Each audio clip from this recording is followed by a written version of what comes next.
कहानी की शुरुआत होती है एक टेलीविजन ब्रॉडकास्ट से, जहां फ्लाइट 180 इंसिडेंट अभी भी ऑब्जर्वर्स के बीच एक गर्म टॉपिक बना हुआ है। ये सिर्फ 48 लोगों की जिंदगी चली जाने का गम नहीं था, बल्कि उन सब के दिलों पर छोड़ी गई गहरी चोट भी थी। और सबसे बड़ी बात थी उसके बाद होने वाले वो हादसे, जो और भी ज्यादा भयानक निकले।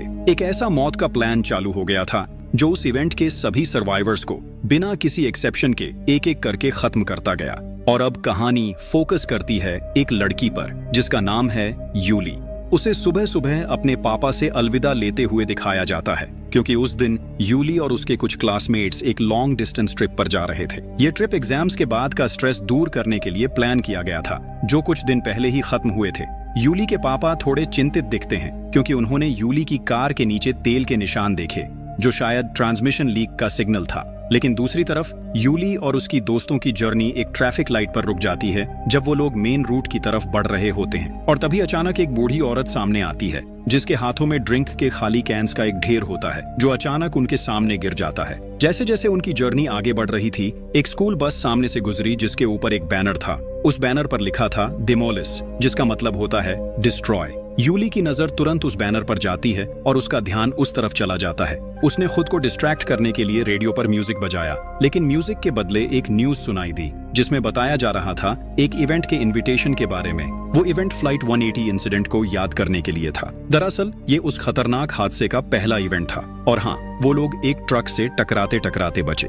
थोड़ी ही देर बाद यूली के पापा का फोन आया। उन्होंने कहा कि वो वापस आकर अपनी कार की कंडीशन चेक करे, क्योंकि उन्हें अभी भी कुछ ठीक नहीं लग रहा था। लेकिन दिक्कत ये थी कि यूली को मशीनरी के बारे में ज्यादा कुछ पता नहीं था। और सब कुछ और बिगड़ गया जब उसके दो बदमाश दोस्तों ने बैक सीट में शरारत करनी शुरू कर दी। वो दोनों इतने ज्यादा बदमाश थे कि उन्होंने सिगरेट के जले हुए टुकड़े यहाँ वहाँ फेंक दिए, और ये टुकड़े लगभग मिस मैनर, जो उनके पास बैठी थी, उन्हें चोट पहुंचा देते। अब कुछ देर के लिए यूली और उसके दोस्तों को छोड़िए और चलते हैं उस ट्रक की तरफ, जो उनसे अभी अभी क्रॉस हुआ था। ट्रक का ड्राइवर ये नहीं समझ पाया कि ट्रक के पीछे बंधा एक लकड़ी का चेन धीरे से ढीला पड़ गया था, और फिर वो चेन हवा में उड़ गया, जिसकी वजह से दूसरी रोप्स भी धीरे धीरे ढीली पड़ने लगी। ड्राइवर को जरा भी अंदाजा नहीं था कि ये छोटी सी दिक्कत पीछे आने वाली किसी भी गाड़ी के लिए कितनी बड़ी मुसीबत बन सकती है। और तभी हमें पता चलता है ये सिर्फ यूली की एक इमेजिनेशन का हिस्सा था। लेकिन इस वक्त यूली अभी भी रेड लाइट पर रुकी हुई थी। जो कुछ पहले उसने महसूस किया, वो सब इतना रियल लगा कि यूली का शक और गहरा हो गया जब उसने देखा कि वही बूढ़ी औरत फिर से सामने आई और कैंस गिरा दिए। और उसी वक्त वो स्कूल बस भी वहां से गुजरी। रेडियो पर भी वही न्यूज चल रही थी जो यूली ने पहले से अपने दिमाग में सुन रखी थी। सब कुछ बिल्कुल वैसा ही हो रहा था जैसे उसने सोचा था। पैनिक में आकर यूली ने तुरंत डिसाइड किया वो अभी इसी वक्त रोड ब्लॉक करेगी। इस बार उसकी हरकत पर पुलिस ऑफिसर की नजर पड़ी, जिसका नाम था थॉमस। और वही थॉमस इस ट्रेजेडी का पहला शिकार बना था। उसके बाद एक एक करके लोग यूली के फैसले के खिलाफ प्रोटेस्ट करने लगे, जैसे इजाबेला, जो एक प्रेग्नेंट वुमन थी, एम्बक मैनर, जिसे लोग कैट के नाम से जानते थे, मिसेस नोरा और उनका छोटा बच्चा, और एक मोटरसाइकिलिस्ट यूजिन भी उनमें शामिल था। पुलिस ऑफिसर यूली को गाड़ी हटाने के लिए कहता है। यूली समझाने लगती है कि यहाँ एक एक्सीडेंट होने वाला है। ऑफिसर उसकी बातों पर यकीन नहीं करता, उसे एक नशेड़ी समझता है। और तभी एक्सीडेंट्स एक एक करके बिल्कुल वैसे ही होने लगे जैसे यूली ने इमेजिन किया था। लेकिन इससे पहले कि थॉमस मेडिकल हेल्प मांगने के लिए अपनी बात पूरी कर पाता, अचानक यूली ने अपने सभी दोस्तों को खो दिया। वो एकदम से डेवस्टेटेड हो गई, और उसके तुरंत बाद यूली को पुलिस स्टेशन ले जाया गया, जहां उसे क्वेश्चनिंग के लिए रखा गया। यूली ने कहा कि शायद ये सब इंसिडेंट्स किसी न किसी तरह फ्लाइट 180 वाले हादसे से जुड़े हुए हैं। उसने कहा कि जो कुछ एलेक्स ब्राउनिंग ने उस वक्त एक्सपीरियंस किया था, वही सब अब यूली के साथ हो रहा है। फिर यूली ने कहा, मुझे पता था कुछ गलत होने वाला है। वही फीलिंग थी मेरी भी, जैसे उसकी थी उस वक्त। जबकि दूसरे लोग धीरे धीरे चिंता करने लगे, तभी एक बिल्कुल बेसलेस आर्गुमेंट डाला गया यूजिन की तरफ से। उसने पूरी तरह से इस कनेक्शन को डिनाई कर दिया, लेकिन इसका बिल्कुल ऑपोजिट रिएक्शन आया थॉमस की तरफ से। वो तो जैसे इस बात में थोड़ा इंटरेस्टेड होने लगा था और यकीन भी करने लगा था यूली की बातों पर। वो तो वहीं रुक गया था जब तक यूली के पापा उसे लेने नहीं आ गए। जब यूली घर पहुंची, उसने अपने पापा को बताया कुछ अजीब चीजें जो वो आजकल महसूस कर रही थी। उसने कहा कि हो सकता है ये सब कुछ कनेक्टेड हो और उनकी मर चुकी माँ से इनहेरिटेड हो, क्योंकि यूली को अंदर से लगने लगा था कि उसके ये बुरे फीलिंग्स अब रुकने वाले नहीं हैं।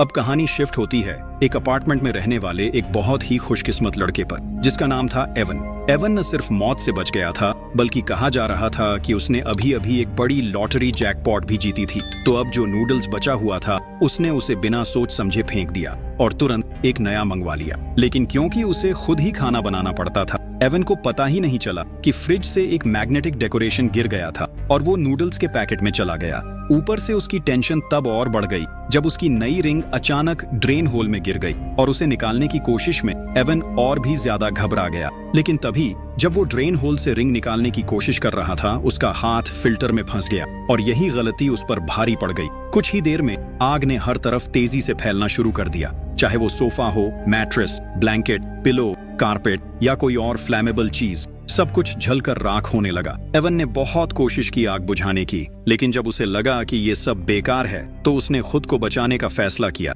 उसने खिड़की तोड़ दी ताकि वो इमरजेंसी स्टेयर्स से नीचे उतर सके, लेकिन किस्मत ने उसे फिर से धोखा दे दिया जब वो लैडर जो उसकी जान बचा सकती थी उसी ने उसे नीचे गिरा दिया और वो सीधा नीचे गिरा। मौत उसका इंतजार कर रही थी। उसी पल उसके पांव नूडल्स के वेस्ट पर फिसले और वही लैडर उसके चेहरे पर आ गिरी। वापस चलते हैं थॉमस के पास, जो अब यूली की बातों को लेकर और भी ज्यादा क्यूरियस हो गया था। उसने तुरंत फ्लाइट 180 के सर्वाइवर्स के बारे में रिसर्च करना शुरू किया, जिनके बारे में रिपोर्ट्स थीं कि वो एक एक करके अजीबोगरीब तरीके से मर गए थे। और यहीं से थॉमस के दिमाग में एक सोच आई, क्या वैसे ही कुछ सबके साथ हो रहा है जो इस नए इंसिडेंट में बच गए थे? उनमें से एक नाम था क्लियर रिवर्स, फ्लाइट 180 की अकेली सर्वाइवर, जो कहा जा रहा था कि आज भी जिंदा है।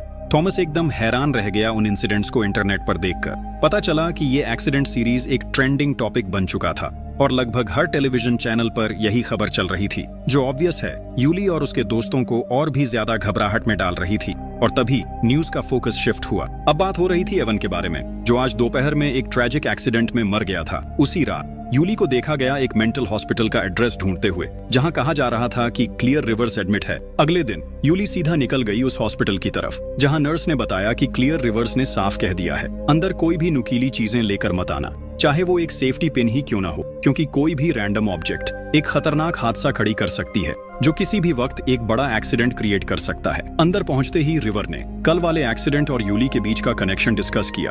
उसका मानना था कि जितने भी लोग उस क्रैश से बच गए थे वो सब डेथ लिस्ट में आ चुके हैं और एक एक करके अपनी टर्न पे मरने वाले हैं, बिल्कुल वैसे ही जैसे फ्लाइट 180 के सर्वाइवर्स के साथ हुआ था। उसका कहना था कि अगर बचना है तो इस पैटर्न को समझना पड़ेगा और किसी तरह से इसकी चेन तोड़नी पड़ेगी। लेकिन यूली को फ्रस्ट्रेशन हुआ जब रिवर्स ने बस इतना कहा, तुम्हें वियर्ड साइंस और क्लूज पे ध्यान देना होगा जो खतरे के आने से पहले वार्निंग देते हैं। घर पहुंचते ही यूली को थॉमस मिला। वो सीधा एवन की डेथ की न्यूज लेकर आया था। थॉमस को शक था कि यूली और उसके दोस्तों के साथ जो एक्सीडेंट हुआ वो प्लेन एक्सप्लोजन ट्रेजेडी से कनेक्टेड हो सकता है।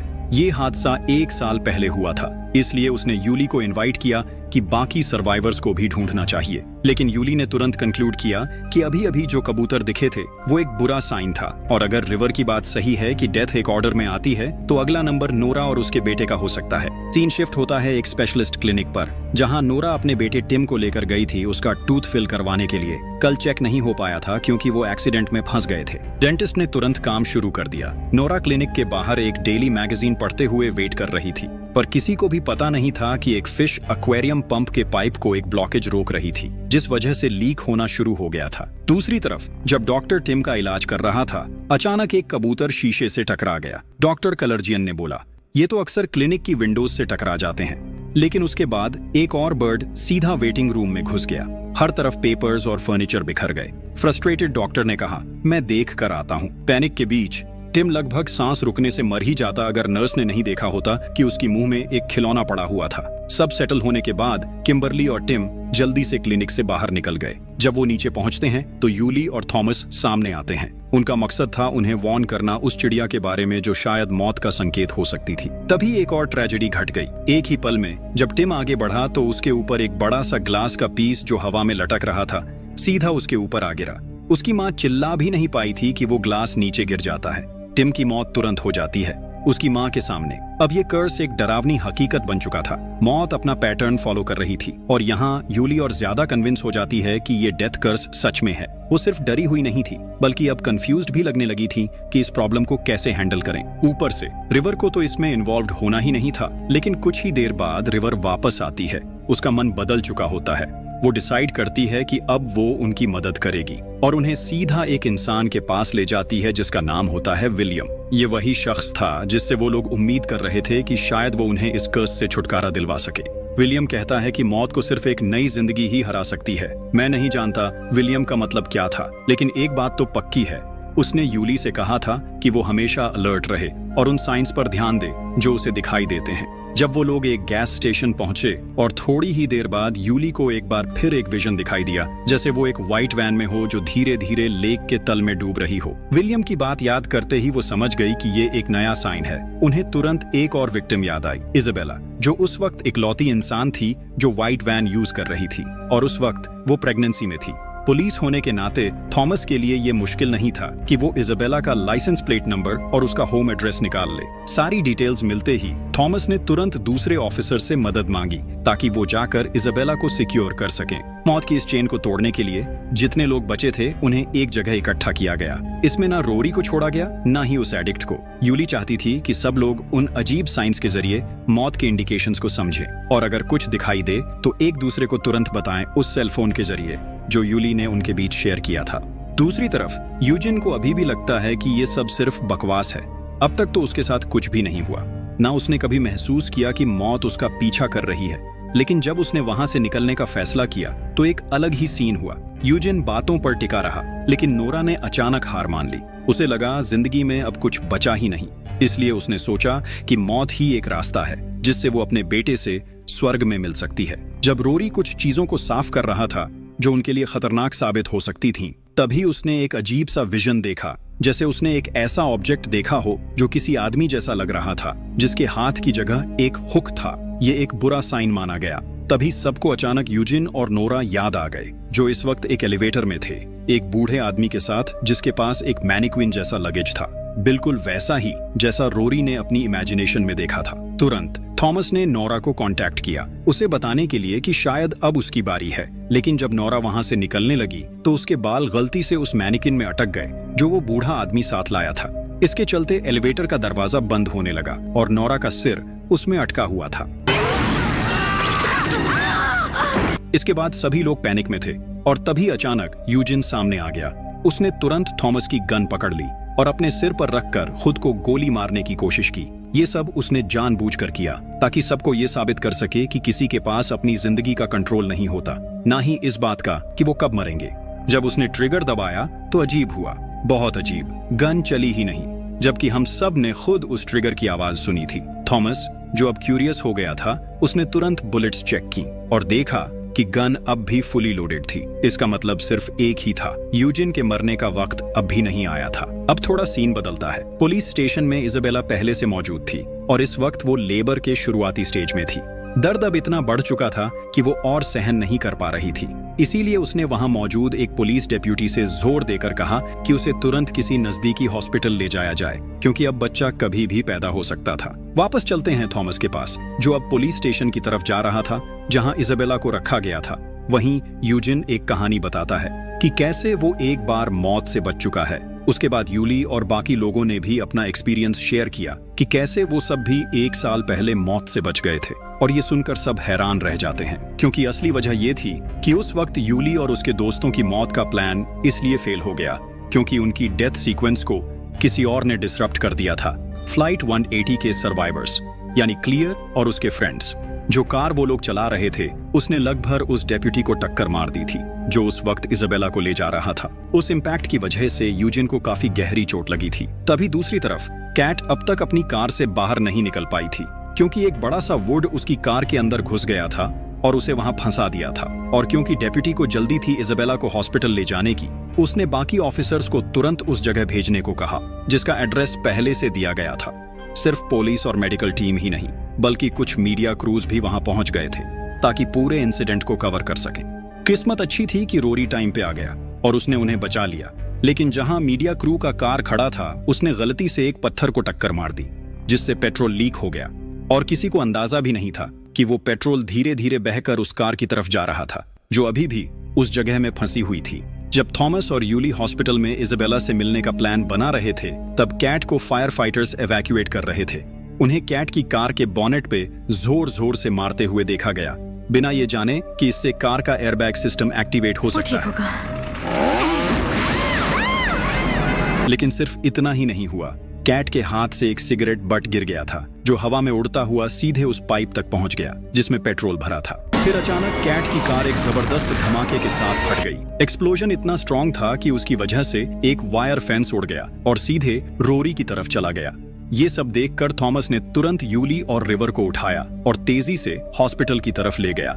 रास्ते में यूली को एक और विजन आया जिसमें उसने देखा कि इजाबेला और यूजिन किसी बड़े खतरे में हैं। और ये सच भी निकला, क्योंकि यूजिन के आसपास लगे कुछ मेडिकल डिवाइसेस अचानक मेल फंक्शन करने लगे थे। हॉस्पिटल पहुंचते ही रिवर ने डिसाइड किया कि वो अकेली ही जाएगी और यूजिन को ढूंढेगी। इसी बीच यूली और थॉमस तुरंत डिलीवरी रूम की तरफ भागे ताकि इजाबेला की कंडीशन चेक कर सकें। जैसे ही उन्होंने कंफर्म किया कि बेबी सेफली पैदा हो चुका है, यूली और थॉमस ने सोचा कि शायद इस बच्चे के जन्म से सभी डेथ कर्स खत्म हो जाएंगे, लेकिन वो यूजीन को कहीं नहीं ढूंढ पाए। फिर यूली को एक और विजन आया। एक औरत एक डूब रही वैन में फंसी हुई थी एक लेक के बीच।